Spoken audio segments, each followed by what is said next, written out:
तालिबान ने अफगानिस्तान पर कब्जा कर लिया है। एक बार फिर इस्लामिक क्रूरता का बेहद ही घिनौना चेहरा दुनिया देख रही है। करीब 20 साल बाद तालिबान अफगानिस्तान में और भी ज्यादा ताकतवर होकर सत्ता में वापस आया है।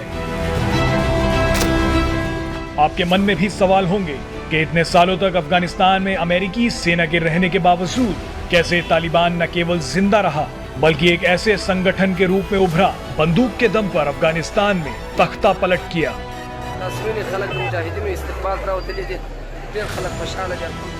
कौन है वो चेहरे जिन्होंने तालिबान को कभी खत्म नहीं होने दिया? ये जानने से पहले एक बार आपको बता दें कि 1990 के दशक में जब अफगानिस्तान गृह युद्ध की आग में जल रहा था तो मुल्ला उमर और कुछ अन्य लोगों ने मिलकर तालिबान को खड़ा किया।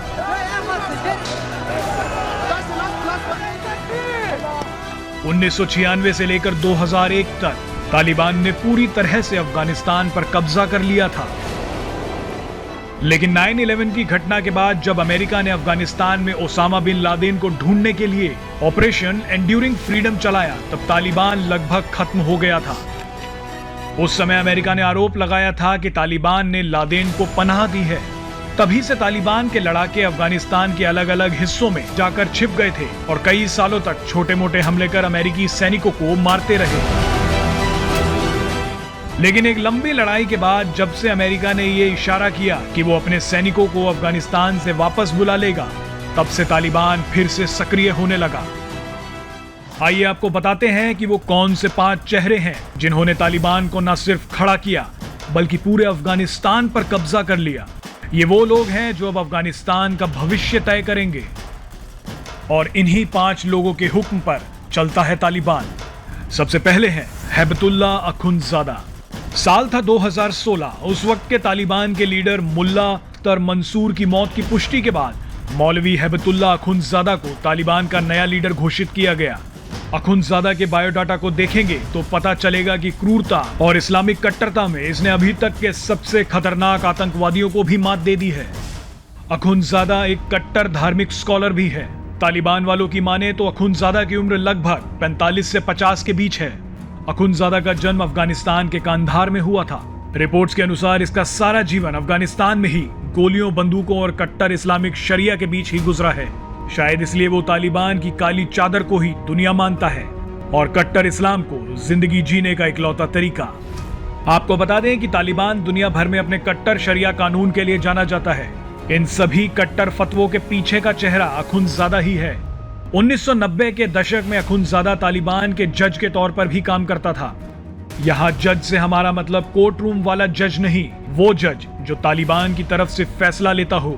अखुंज़ादा मदरसे भी चलाता है। दूसरा नाम है मुल्ला अब्दुल गनी बरादर। बरादर ने 1980 के दशक में सोवियत सेना के खिलाफ अफगान मुजाहिदीन में लड़ाई लड़ी थी। ये उन 4 लोगों में से एक है जिन्होंने तालिबान का गठन किया। ऐसा माना जाता है कि मुल्ला बरादर तालिबान के नेता मुल्ला उमर के सबसे भरोसेमंद लोगों में से एक था। अफगानिस्तान में अमेरिकी सेना के आने के बाद जब तालिबान को सत्ता से हटाया गया था, तब ये तालिबान का डिप्टी रक्षा मंत्री था।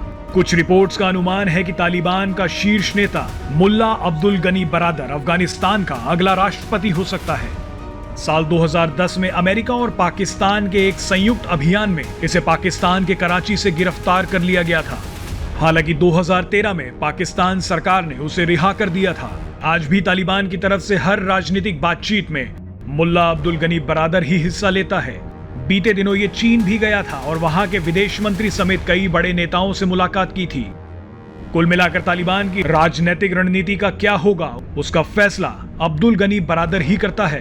तालिबान के सारे पैसे का हिसाब भी यही रखता है। इस लिस्ट में तीसरा नाम आता है मोहम्मद याकूब का। मुल्ला मोहम्मद याकूब तालिबान की स्थापना करने वाले मुल्ला उमर का बेटा है। ऐसा कहा जाता है कि 2016 में मुल्ला मोहम्मद याकूब की जगह अखुंज़ादा को सिर्फ इसलिए चुना गया था क्योंकि मुल्ला मोहम्मद याकूब के पास उस वक्त अनुभव की कमी थी। उस वक्त इसकी उम्र मात्र 30 साल के करीब थी। याकूब तालिबान के विदेश अभियानों को देखने के साथ साथ सैन्य अभियानों का भी चीफ है। आने वाले वक्त में इसे तालिबान के उत्तराधिकारी के रूप में भी देखा जाता है। चौथा नाम है सिराजुद्दीन हक्कानी। सिराजुद्दीन हक्कानी प्रसिद्ध कमांडर जलालुद्दीन हक्कानी का बेटा है। ये तालिबान तक ही सीमित नहीं है। तालिबान का नेता होने के साथ साथ ये आतंकवादी समूह हक्कानी नेटवर्क का भी नेतृत्व करता है। आपको बता दें कि हक्कानी नेटवर्क तालिबान का सहयोगी संगठन है।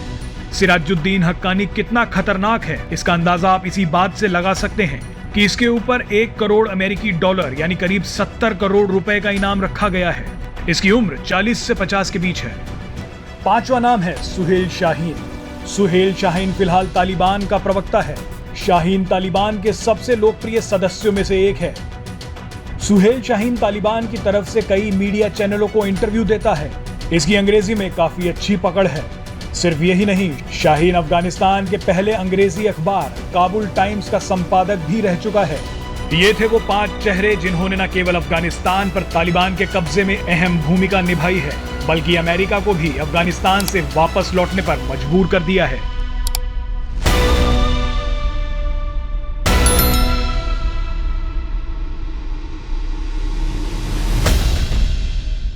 Presenting B News app, available on Google Play and App Store. Download it now.